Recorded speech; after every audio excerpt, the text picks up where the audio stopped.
I'm so thankful for Dain, and I pray that you just speak through him and he can speak wisdom into all of our hearts. Lord, I just pray that you're with us as we sit here and we can all just grow in your word and whatever he has to say. Amen. Amen. All right, hey, so today on a whim, I decided to go a completely different direction. I was getting all prepared to do this kind of Old Testament review, which is going to lead to a Leviticus review, which is going to eventually lead us to the book of what? Hebrews. Okay, yeah, so we're still ways out. And then I had this total brainstorm this morning, and I called Rick and said, what do you think? And he said, yeah, you probably should. And so what I'm going to give you today is strictly a topical teaching. I'm going to give you an historical overview of the conflict in the Middle East, which has taken up my entire life because it really gets started in, well, actually goes back about 4,000 years, but we'll get to that. But that was a good guess. Yeah, that was a good guess. Yeah, well, yeah. Anyways, so here's the thing. So this is called A History of the Israel Conflict. You probably should take notes. This is good stuff. It's amazing how much what happens in Israel actually affects our lives. Yeah? And so today I'm going to try to give you a brief overview of a massive topic with the idea that by the end of today you will at least have, if you're listening, Silas, you will at least have a working definition of who the major players are, what's at stake, and maybe if we dabble a little bit at the end, and does this have impacts for the end times? Bum, bum, bum, bum. Now, full disclosure right out the gate, I always love to tell people this, but I am unashamedly and unabashedly pro-Israel. And what I mean by that is I wouldn't defend everything they did to establish their state. I don't defend everything they do right now, what they're doing in the Middle East, but for reasons that are different than you might think, and I will cover that at the very end. What I mean when I say I'm pro-Israel, what I mean is I believe they have a right to exist in the Middle East. Okay, so let's go all the way back. And did you know that the roots of the conflict in the Middle East go all the way back to the Old Testament? Did you know they go all the way back to the book of Genesis? A lot of people don't know this. I'm always surprised at this. So, y'all know who Abraham is? Abraham has two sons, a legitimate and an illegitimate, and his two sons are Ishmael and Isaac. Did you know that loosely Abraham is the patriarch of Jews, Christians, and Muslims? And so Abraham, at the ripe old age of 86 or so, God promises a son that will be the leader, the start of a great nation. That's in Genesis 12. Now, it's widely assumed, of course, he meant he would have a son with his wife, Sarah, or Sarai, right? Exactly. Unfortunately, they get impatient. Sarah tells Abraham, why don't you go ahead and sleep with the slave girl, Hagar? And Abraham's like, well, if I have to. I'm being a little facetious. She was probably 50, 70 years younger than he was, But he did what he had to do, right?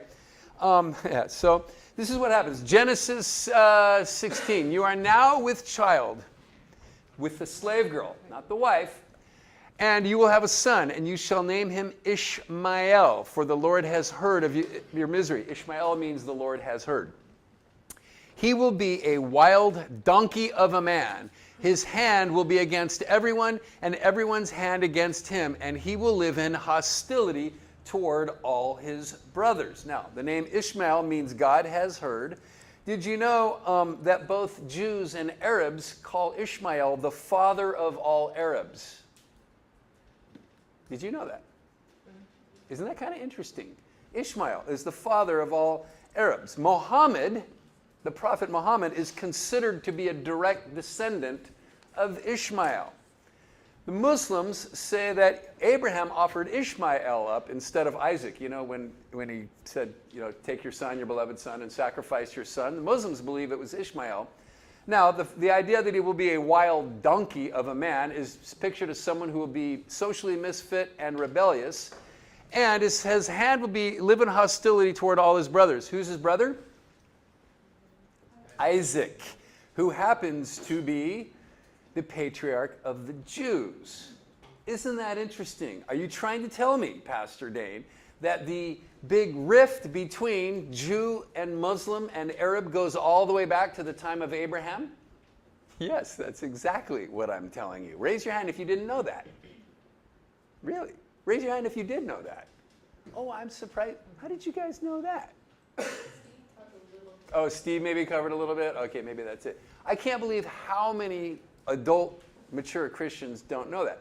So, he would be a sign in the thorn of Israel for a very, very long time. Okay, so let's do a brief geographical history of the area. Okay, so here is a map of when the 12 tribes of Joshua, you all know the story, right? We'll be covering a lot of that on Friday.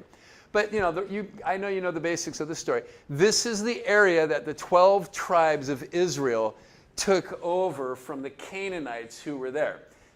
Excuse me. By the way, the term Canaanites is a catch-all term for a variety of different tribes that lived there when the Israelites crossed the Jordan River under Joshua in the book of Joshua. So it includes Hittites, Perizzites, Amorites, Hivites, Jebusites, Outosites, Menonitites. That's my favorite one. Menonitites, yeah? Okay, so then you all know King David comes along in 1010 before Christ, and he conquers this whole area. Wow. Pretty big area. Look at that. King David conquered that entire area. This is sort of the golden years. Again, we'll cover this more of this on Friday. It's kind of the golden years of Israel, But after he dies and Solomon takes over, they can't hold it. And so this is the division. In 722 BC, the northern kingdom falls to Assyria. About 200 some odd years later, 586 BC, Judah falls to Babylon. You've all heard of the Babylonian exile, right? In 539 BC, Babylon falls to Persia, and a year later, the first exiles return to Jerusalem, okay? So does that make sense? This is kind of like just giving you geographical background. It's been divvied up. By the way, when Persia takes over, this is the Persian Empire. They were kind of big, yeah? But the reason why, by the way, I'm going to get up and do this a lot because I want to point out things to you. The reason why I'm showing you all this to give you a geographical history of the area is keep in mind where Israel is, right? Always keep in mind this is where Israel is, and it's gone through all the Canaanites, it's gone through Israel, now Persia, and then ready for this? Next up would be Alexander the Great. Wow, he was a pretty successful guy too, but look at Israel. He covers all of Israel. Then after Alexander dies, his two sons take over. They're called the Seleucid and Ptolemaic Empire.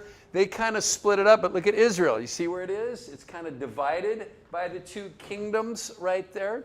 Yeah, and then at one point in history, it's pretty amazing, a Jewish group called the Maccabees. Actually, for a very short period of time, they're Jewish. Look at the little area there in red that they held.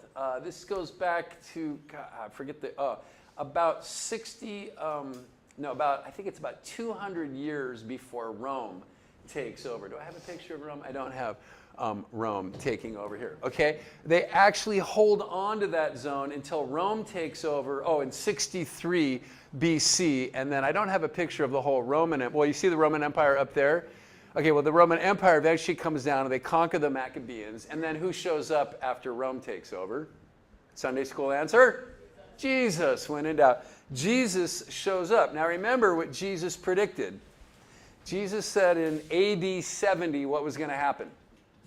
The temple would be destroyed. This is what we call the second diaspora, right? The destruction of Jerusalem, the destruction of the Temple Mount. And look at this mass exodus of Jews from where they were gathered here in Israel. Look at how far they spread. This is called the diaspora, or since my last name's Spore, I sometimes call it the diaspora. You're paying attention, whatever. It's meant to be a joke, right? Okay, but look at the Jews. They spread all over. This is right after the time of Christ, so roughly 2,000 years ago. Okay, so 600 years later, we have the rise of Islam. Okay, so Muhammad is in 610 AD. And then in 635 AD, which is about 25 years after Muhammad, a caliph, I got it up there, by the name of Umar, conquers Jerusalem in 635 AD. And he manages to hold it for about what? It looks about 500 years until the first Crusaders show up. Who are the Crusaders? My people. Western Europeans, the descendants of barbarians, because I definitely come from barbarian stock. I really do. Western, yeah, my people are like Vikings and Norwegians and that kind of thing. Yeah, we were the barbarians that Rome conquered, yeah. But anyways, after Rome conquered the barbarians, they kind of settled down, became civilized. They became Western Europe. And the Crusaders actually managed to hold on to the Holy Land. Did you know that? For the section of Israel for about 200 years. By the way, if you're keeping, I've got the dates up there, so you kind of keep track of everything going on. Then it kind of went back and forth for a few hundred years, but eventually the Ottoman Empire conquered the whole area in 1516. And by the way, look at that. They held it for 400 years. What happened in 1916? Anyone know their world history? World War I. World War I, right. And who yanked? Oh, for a bonus question. Good job, Ian. By the way, it's funny you're a Drake and you know that. Drakes know history. I don't know why that is, yeah? For bonus points, who took out the Ottoman Empire? Dun, dun, dun, dun. The Brits. The Brits did. Okay. Oh, we haven't got there yet. In fact, we're going to get to that point a little bit later. But the Brits conquered the Ottomans. The Ottomans, by the way, teamed up with the Germans in World War I. And so when Germany lost, Ottoman lost, and the Brits took over. But we're not yet there. So put a placeholder there in the history, because I want to teach you now about something called Zionism. Okay? What is it? Well, remember the Jewish diaspora happened in AD 70. And Zionism is this, by definition, I wrote it up there for you, a movement for the reestablishment and development and protection of a Jewish nation in what is now Israel.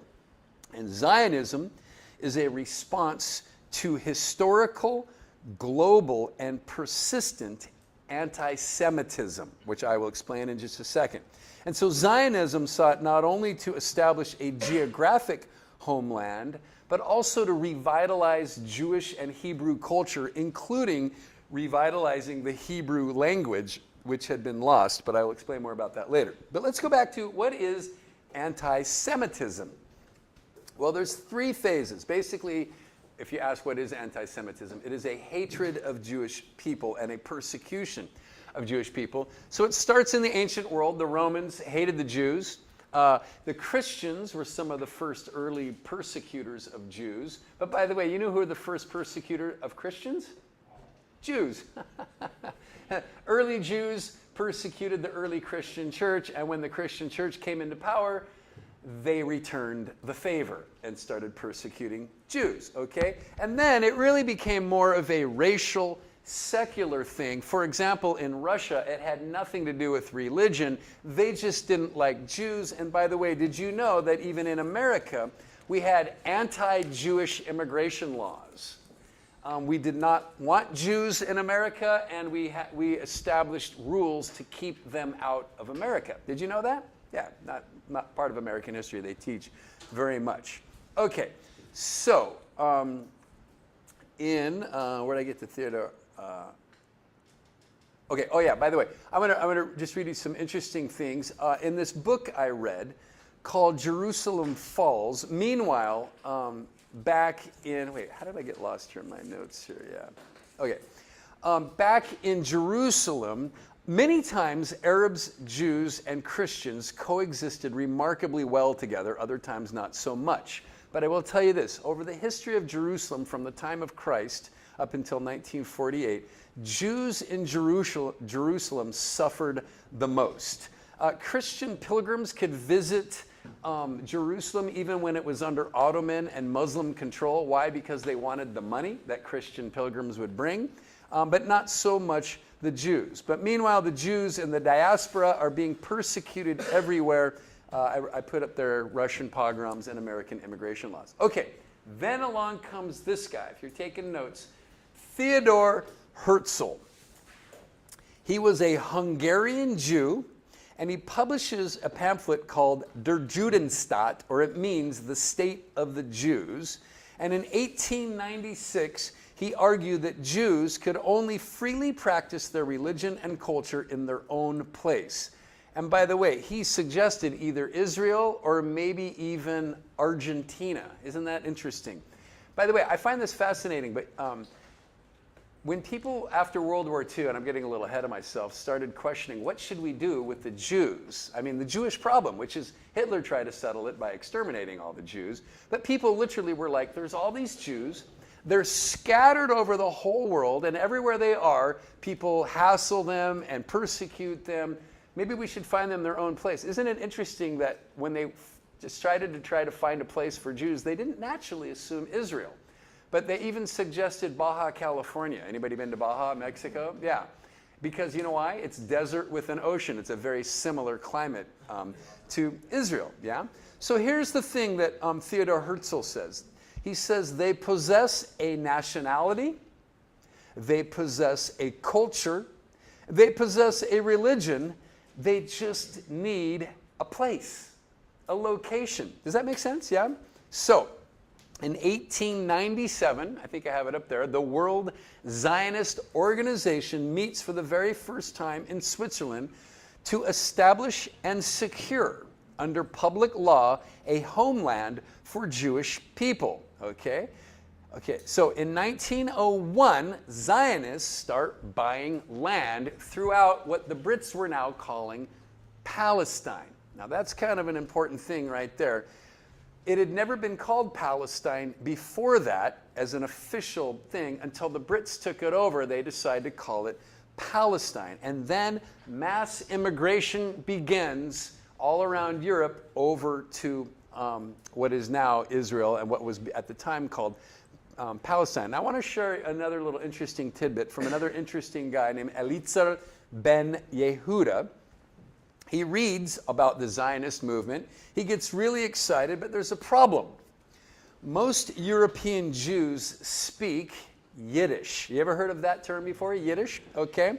Which is kind of like what pidgin, right, in Hawaii is to English, right?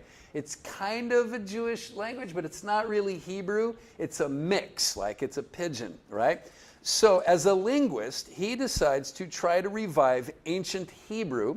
And by the way, this is interesting because this is only about 150 years ago, yeah? Maybe, how 1896, how many years ago is that? Somebody do math. anybody do math? About 128. About 130? Let's go roughly 130 years ago. By the way, can I reiterate this? This is a really fascinating thing I don't want you to miss. 130 years ago, nobody was speaking day-to-day Hebrew. Like, you know what I mean? Daily Hebrew. Hebrew was only used for like religious scholarship. Does that make sense? And for studying the Torah. In fact, early conservative Hasidic Jews protested what Ben Yehuda was doing because they said it was blasphemy, that you should only speak Hebrew to like read the scriptures, but to daily conversations in Hebrew was blasphemy, right? But so the reason why Ben Yehuda basically has to create an entirely new language. Now, why would he have to create a new language? Well, for example, nowhere in biblical Hebrew would you be able to say, my car needs a new transmission. Right? Does that make sense, right? The world had changed over the last 2,000 years since people spoke Hebrew. In fact, most people, by the way, believe that even Jesus, in his day-to-day language, spoke what language? Aramaic, yeah? But he probably knew Greek, and he obviously knew Hebrew. But even then, back then, day-to-day language was Aramaic. And what Yehuda was trying to do was actually make a day-to-day Hebrew language. And so you can see my notes here. He uses the Semitic roots, including Aramaic, Canaanite, Egyptian, and a lot of Arabic words. A surprising amount of Arabic words. If you ever go visit Israel sometimes it's hard to tell if people are speaking Hebrew or Arabic because some of the words are so similar. And when his son is born, this is kind of interesting, he refuses to let anybody speak any language in his son's presence other than his new language of the new Hebrew. In fact, there's a story that he caught his wife once singing a Russian lullaby to his son, and he got in a big fight with her and scolded her. And so you ready for this? Ben Yehuda's son is the first person to grow up speaking Hebrew in about 2,000 years. Now, I don't know about you. It's kind of freaking amazing, though, isn't it? If you've ever been to visit Israel and listen to just everybody speak and talk in Hebrew, and the signs are in Hebrew, and the literature's in Hebrew, everything's in Hebrew. Isn't that amazing or what? It's literally a resurrected language. And in my opinion, there's nothing ever like it in the history of the planet that has ever happened like that. It's pretty cool. Don't you think that's cool? Anyways, okay, so that was again in the late 1800s. So let's speed up to 1909. You know what that's a picture of? Well, it says it right there. That's Tel Aviv in 1909. So Zionist Jews who have moved from Europe purchased all of that land, which is now Tel Aviv. And what's going on right here in this picture? They are actually casting lots. 66 families bought this big chunk of land, they divided it up, and then they cast lots to see who would get what plot of land, yeah? Thought you might find that interesting. Have you seen a picture of Tel Aviv lately? It's like the biggest city in Israel, like cities with skyscrapers, and I should have put a picture of modern Israel. You'd blow your mind if you saw what was right there. And that has taken place in only, how many years? 115? Yeah, I don't know. I can't do math. 115, that sounds right. 115. 115 years from that beach to a major metropolis city with skyscrapers. Okay, then, remember I told you we'd get back to World War I when who kicked out the Ottomans? The Brits. Good memory. And they formed what is called the Mandate Palestine, okay? And so they call what's on the left there Palestine, with Jaffa and Jerusalem there, and then everything over to the right in green would be the Emirate of Transjordan, which today is now called Jordan. Yeah, good. Okay, so the Brits capture that whole area from the Ottomans and the Germans, yeah. They have this Mandate Palestine, which, by the way, was their support for a Jewish homeland, yeah, and it stays under British rule. When this happens, more massive migration of Jews from around Europe and all over, actually, the world began to the area. There. Okay, until we all know what happened in World War II. So World War II, we have Hitler and the Holocaust. The reason why I put that picture up there is because a lot of Americans don't know what actually happened during World War II. So I put this picture up there because I will tell you this, I learned this very late in life. In fact, what I'm about to tell you, I only learned in 2014 for the first time. I always thought, like a lot of Americans think, that we were the big heroes of World War II, that we rescued the Jews from Hitler. Did you know that wasn't the case? In fact, what happened was during World War II, all the major countries around the world, including America, England, most of Europe, refused Jewish refugees from Europe. And so the reason why I put this picture up here, this ship is called the MS St. Louis. It was filled with 900 Jewish refugees. They showed up off the coast of Florida, and America said, no, you are not welcome here. So they went to Cuba, hoping to get entry there. They were refused there, so they went over to Belize, where they were refused entry over there. By this point, they were out of food and out of fuel. So America gave them enough fuel and enough food to go back to Germany, where over 30%, because they've done the history now of it, where over 30% of the Jews on that boat died in Hitler's concentration camps. So Americans weren't necessarily the heroes. Now, why did I put Roosevelt up there? So some Jews escaped concentration camps during World War II, And they got loose, and they wrote a paper called, it was called the White Paper or something. And it basically explained what was actually happening. And one of these guys, I don't know if I know the name of the guy that did this. Don't have his name written down here. He actually ends up in the Oval Office with Roosevelt. And he pleads with him, and he says, look, they are exterminating us as a people. They are putting Jews to death en masse. Trainloads of Jews every day being put to death. We need your help. And what he asked Roosevelt to do was to bomb the railway lines that led to the concentration camps. And you know what Roosevelt said? Sorry, we can't afford the ammunition. And America turned a blind eye while 6 million Jews were massacred. Now, by the way, one of the reasons I tell you all this is not just to not to shame you as Americans. That's actually not why I tell you that. Why I tell you that is this. To this day, this is why the Jews are grateful for America's help, but they're we will never rely on any other country to save us as a Jewish people, because history has proven that nobody will help us. We are on our own, and we must take care of ourselves. Does that make sense? Yeah? Nobody helped the Jews in World War II, just so you're all really clear on that. So, after World War II, the United Nations formed this partition plan, right, where they would give the green section to the Jews and the yellow section to the Arabs, and that little patch of purple in the middle is Jerusalem, and Jerusalem would kind of be like a bingo free space, right? It would be controlled by the United Nations, but that was the division. By the way, this is kind of interesting if you see this. If you see how similar it is to actually what's going on right now. It's kind of crazy. But so just so you know, yellow part would be for the Arabs, the green part would be for the Jews. This was the United Nations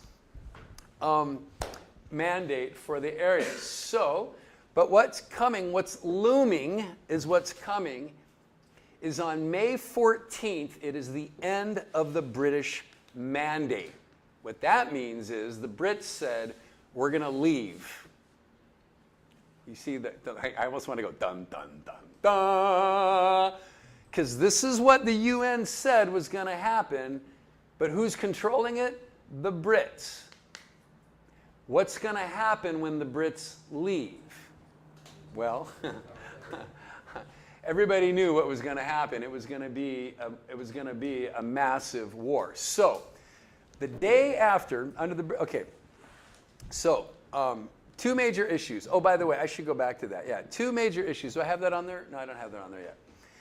Okay, the Arabs already said they would not recognize the borders. Yeah, and I got ahead of myself here. Sorry.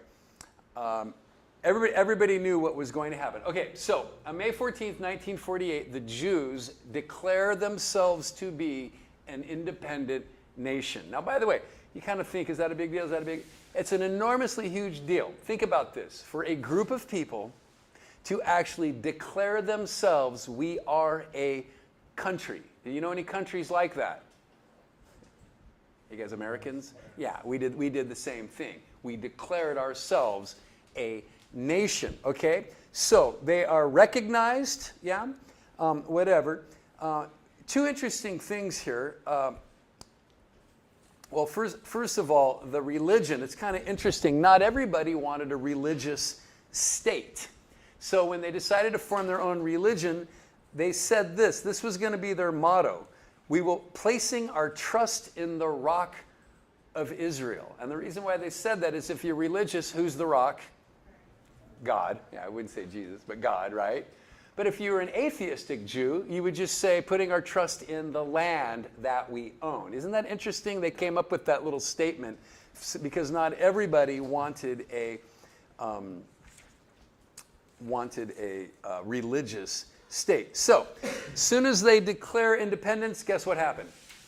War, exactly. In fact, Egypt, Jordan, Iraq, and Syria all invaded Israel immediately. But what happened? Israel kicked their butts. And so, after the War of 1948, this is the territory that Israel took. Now notice how similar it was to the United Nations. In fact, let's go back. I'll show you.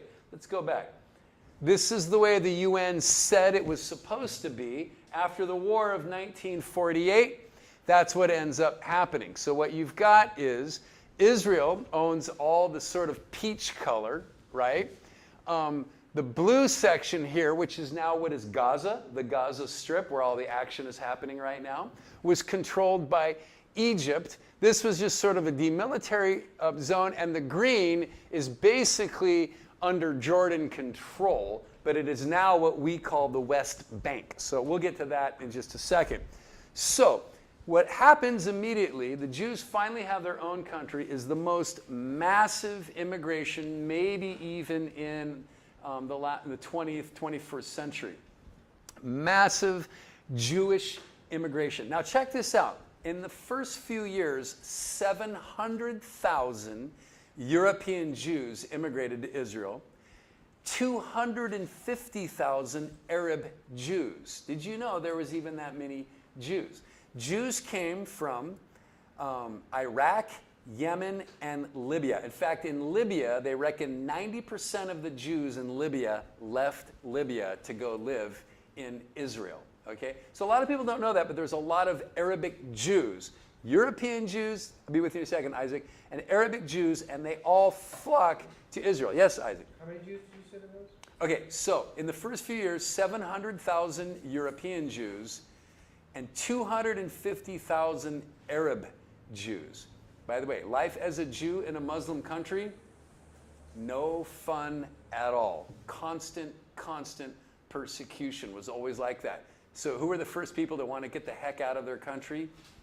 Arab Jews. Jews who lived in Arab countries could not wait to get to Israel to have their own country. Okay, so a bunch of attacks happened after that. In 1967, hey, I was actually alive for this one. The Six-Day War. They're attacked by Egypt, Syria, Jordan, Iraq, and Lebanon, and look what happens. Israel gets more territory. Are you ready for this? So, at the end of 67, look at this. Israel controls the entire Sinai Peninsula, the West Bank, the Gaza Strip, all of the regular parts of Israel, and even all the way up to the Golan Heights. They took it from Syria. Now this sort of becomes a theme. The Arabs attack Israel, they end up losing ground, yeah? So, by the way, the Golan Heights up there, I've been up on the Golan Heights before. It's a very, very strategic place because it's kind of, picture like if the Golan Heights was the Nepali coast and Israel was the ocean. So Syria can just lob missiles, bombs, and whatever the heck they want down onto Israel, and which is what they were doing. So Israel took the Golan Heights away from them, and they're like, and we will never give them back because we can't trust you up here, okay? And then, trying to think, oh yeah, 1973, there was another one called the Yom Kippur War, which was a surprise attack by Egypt, Syria on the Jewish holiday.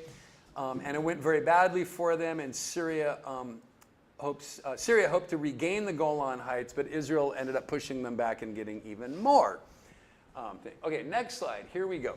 So this is how it stands today. This is actually pretty accurate where we're at right now.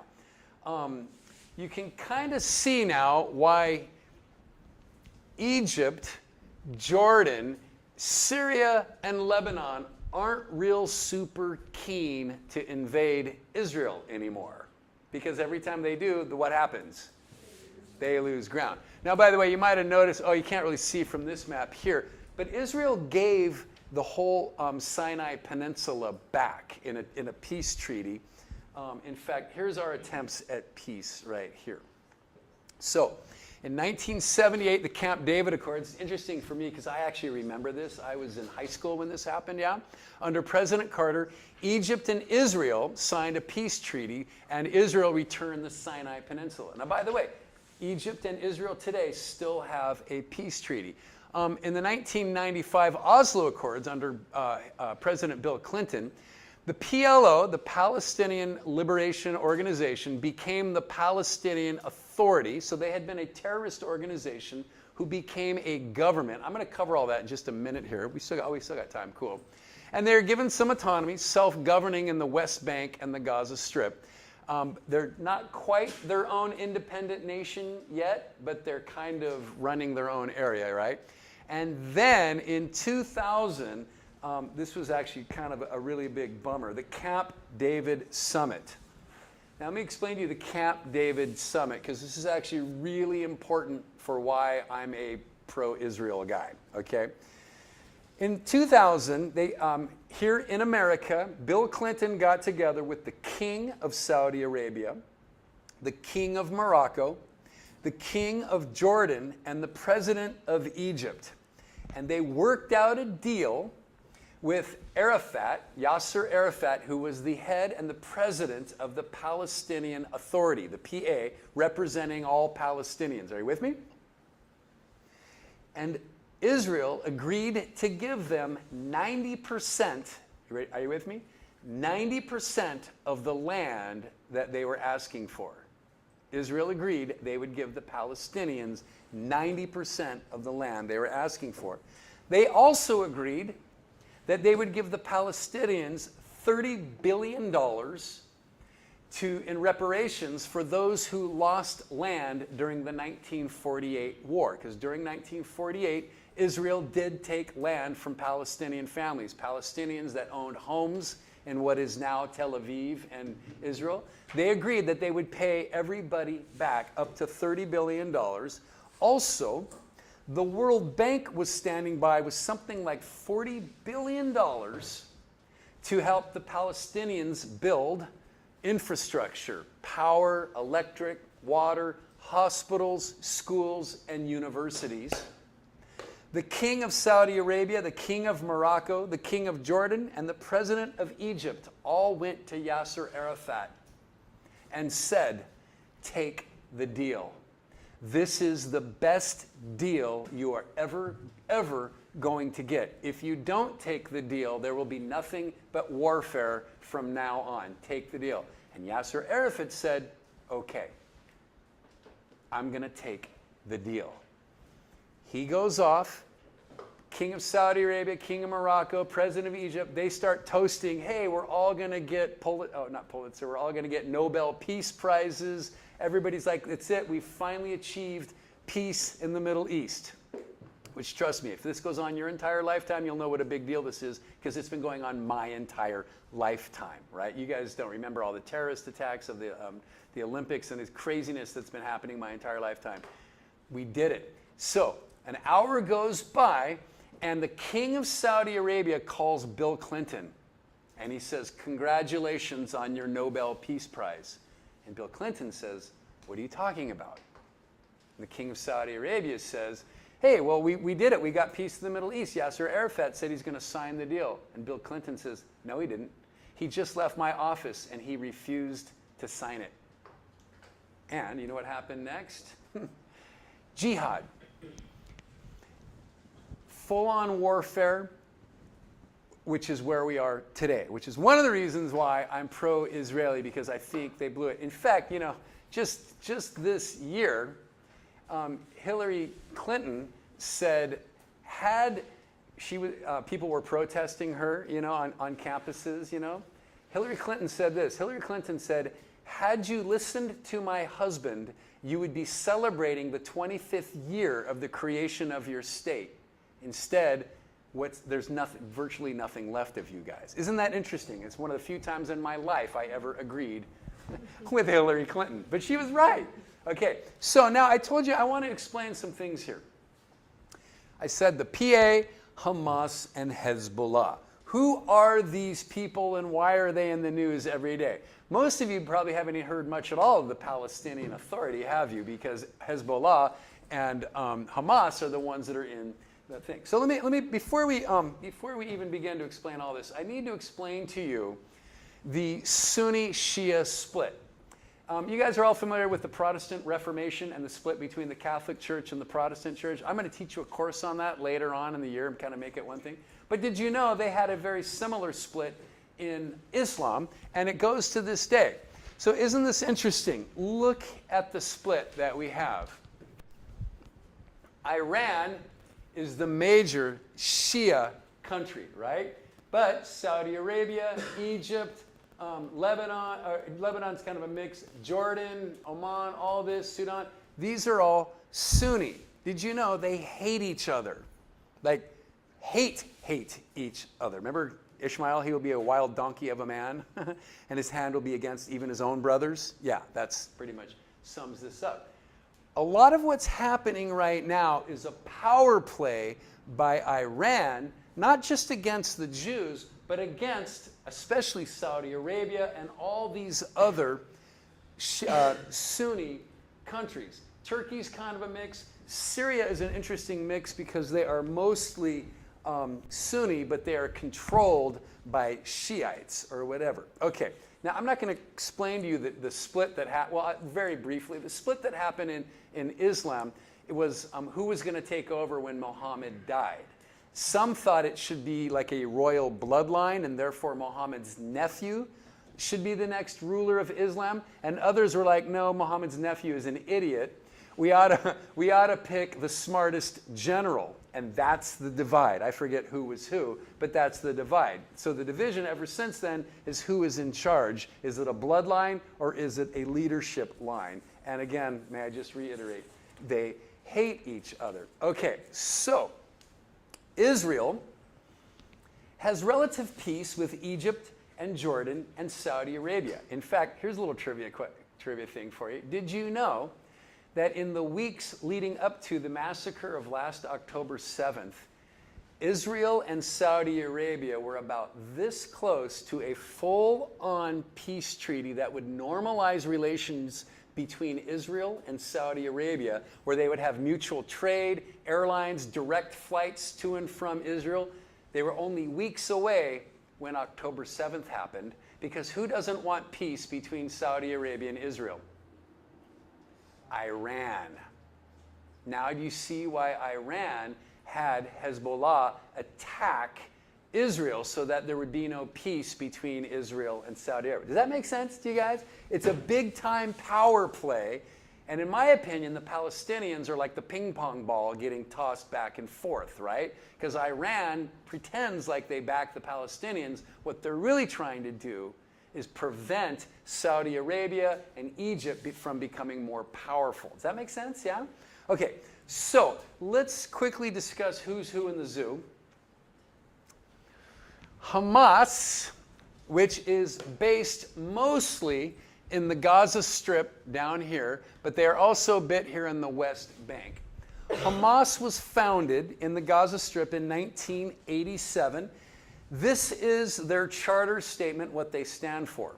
They stand for the full destruction of Israel and the creation of an Islamic state where Israel is. They are completely 100% fully funded by Iran. You got it. You're getting it, okay?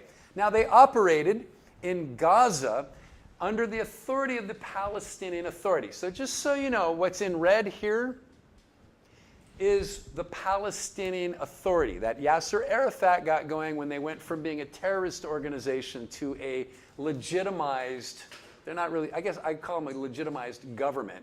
But what the Palestinian Authority does is they allow Hamas to operate in their areas, even though they're technically not connected politically. So here's what happened. In 2000, when they denied Bill Clinton's peace treaty, Hamas declared war, and they declared the first intifada in 2000, right? But here's where it gets really sucky. In 2006, they had an election in the Gaza Strip, and Hamas won the election. Bad, bad move by the Palestinians. Because the first thing Hamas did was cancel all further elections. Does that make sense? Yeah? And then what they did is they took all the money that was coming in from Iran, from the United Nations, and instead of building schools, building hospitals, building electrical power grids, you know where they get all their power in Gaza? Israel. Israel provides, by the way, just so you know this, you might not know this, Israel provides all the power and water for all of Gaza and for all of the West Bank.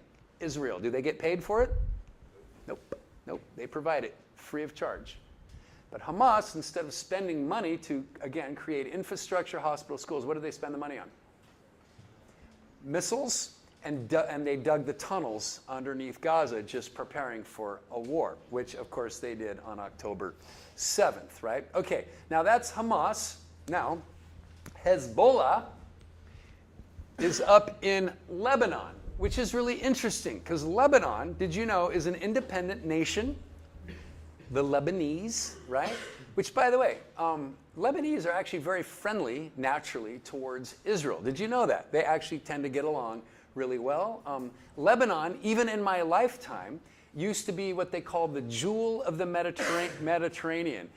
People even I knew, adults that I knew, would go vacation there. It was this great peaceful place until it became a camp for Hezbollah, who is supported by who?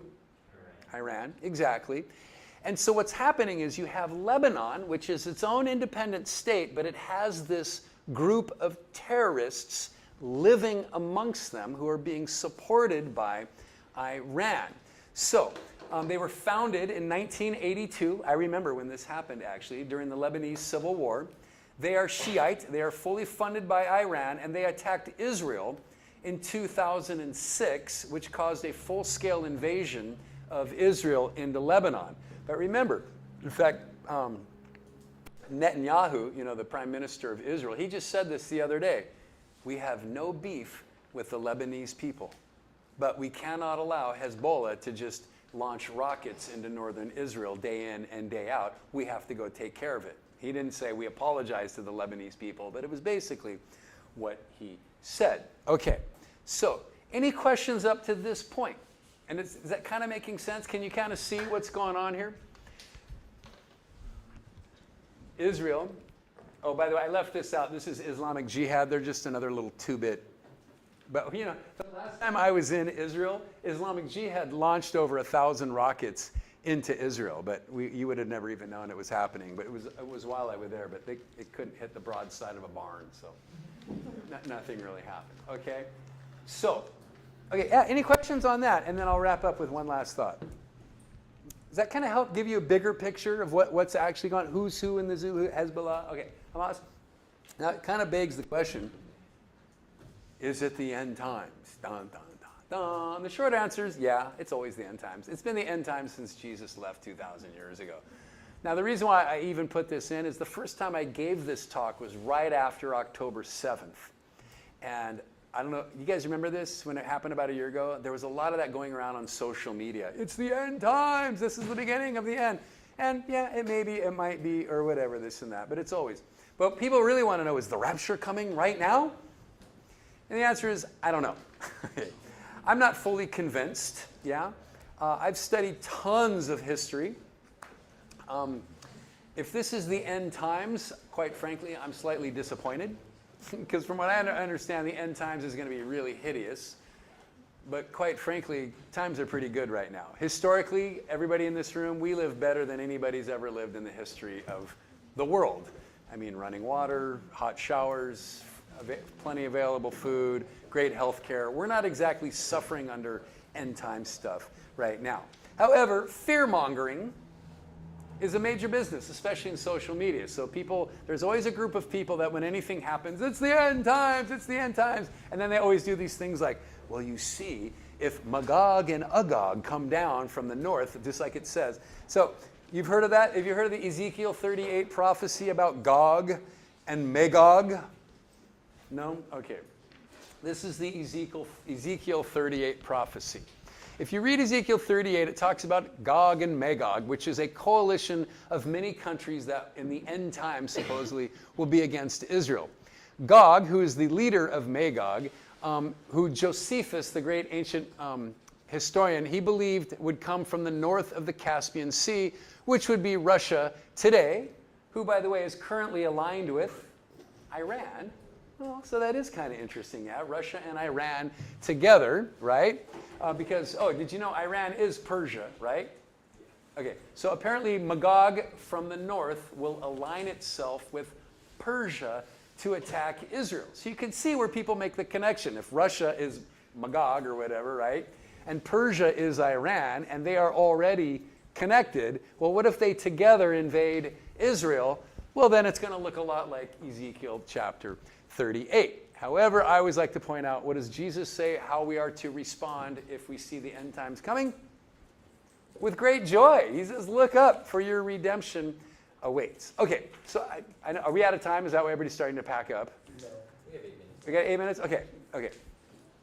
Okay, couple caveats here. Russia and China, for that matter, aren't really big friends of Muslims.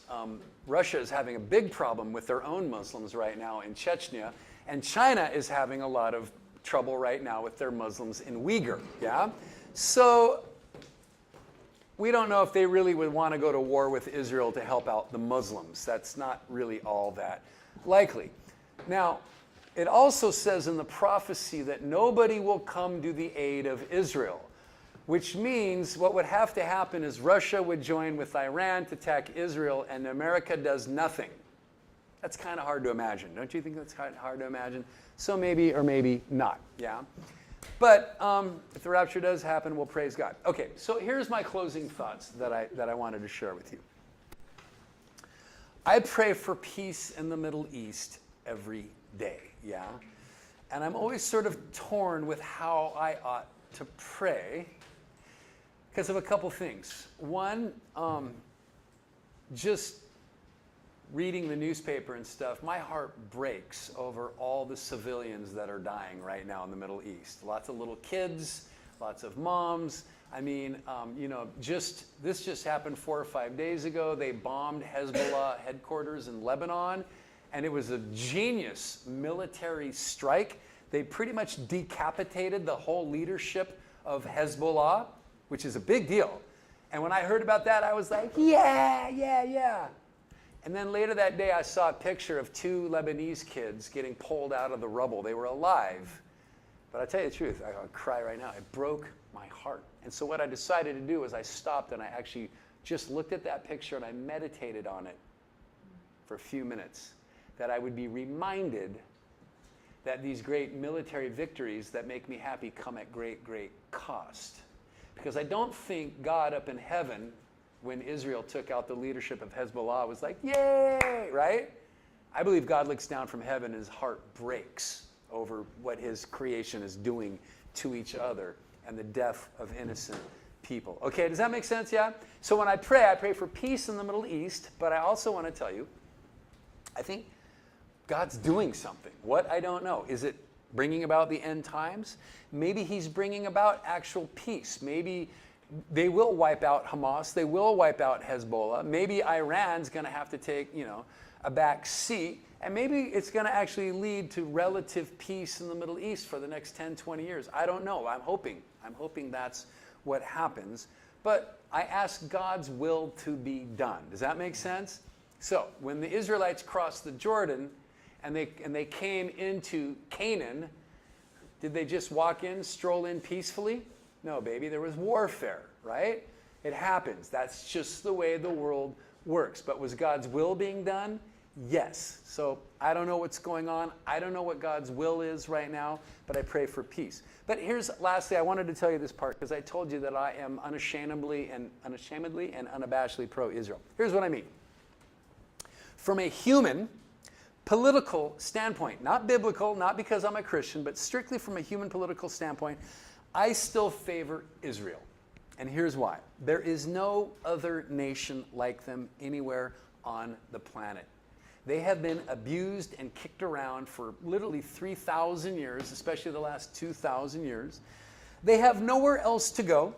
They cannot depend on anybody else, as World War II proved, right? The fact that they managed to maintain themselves as a cultural nationalistic identity over 2,000 years, to me, it's miraculous. I really think it's a miracle of God. There's nothing else like it in the history of mankind, and I've studied a ton of history. By the way, some people like to use the argument, well, yeah, Israel deserves to be there because they were there first. Not necessarily.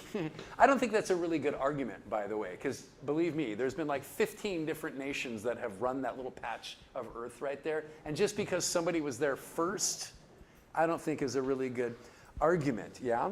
I also reject the argument that God gave it to them, even though I think he did. I just don't think it's a good argument to use. If somebody's like, well, why do you think Israel has a right to be there? Well, because God gave it to them. Yeah, but anybody could say that, right? Does that make sense? Okay. Mainly, you want to know why I think Israel has a right to be there? It's because I've been there. And here's what I want to tell you right now. There are 7 million Jews living in Israel right now. They have built for themselves this massive state that grows food.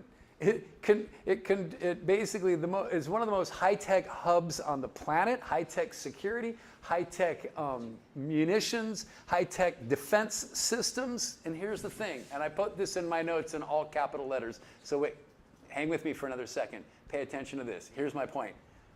They're not going anywhere. Does that make sense? They're not going anywhere. You have to go there to get that sense of it. It's kind of like saying, well, we're going to give all of Hawaii back to the Hawaiians. I'm not. I paid for my property, right? We're not going to give California back to Mexico, right? Sorry, it's just not going to happen. Does that make sense? Israel is not just going to go, okay, crap. And if they do go, where would they go? Where would 7 million Jews go? Who would take them? You think America would take them? Think again. Europe? No way. Where would they go? Where would they go? You get my point on this? When people at Columbia University and at Berkeley University and at UCLA, when they start chanting from the river to the sea, Palestine will be free. What do they mean by that? Kick 7 million Jews into the ocean or kill them all. And here's my point. Even if you think that's a good idea, may I say yet again, it won't happen. Israel has nuclear weapons. Israel has been backed into a corner. And again, I'm telling you this not because I want them to do this. I'm just telling you reality on the ground. And they have realized there's nowhere else to go. We will take our stand right here. You get my point? They're not going anywhere, and they're the only country in that whole region that has nukes. You got my point? They're not going anywhere. So when the Palestinians are like, we won't give up until we've kicked all the Jews into the sea, do you see what happens? It's just delaying the inevitable more warfare. The only hope for the Middle East, I believe, and this is just one man's opinion, is for the Palestinians to finally say, we agree that Israel has the right to be there. And if they will do that, the world will gather together and pour billions of dollars into them to create their own state, to create their own schools, hospitals, infrastructure, agriculture, university systems. It could all be done if they will just agree to allow Israel to live and to be there. Does that make sense? But you also see today that the Palestinians, it's a hopeless cause for them to think that they're going to kick all the Jews out. And you also see why Iran is doing a power play and they're squeezing the Palestinians. Does that make sense? Yeah? Okay. Any questions on that? Are we done? All right. Hope you gave you a little bit of clarity about what's going on. And there you have it.